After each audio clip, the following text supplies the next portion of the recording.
Hello, in this video I'm gonna show you how you can charge your OnePlus Nord Buds.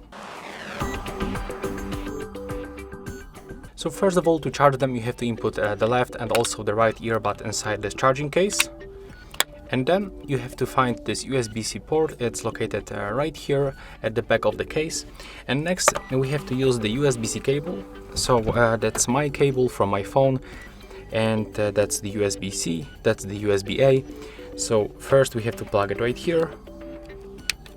This second end we can actually plug to the PC, laptop, to the power bank, or for example to the charging brick. That's also the charger brick from my phone. So plug the USB-A right here, and of course this we have to plug to the electricity.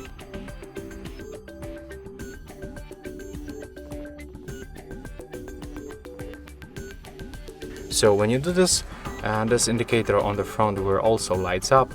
It will turn red when it's charging, and when they are fully charged this indicator turns green. So as you can see, that's all for this video. Hope you like it.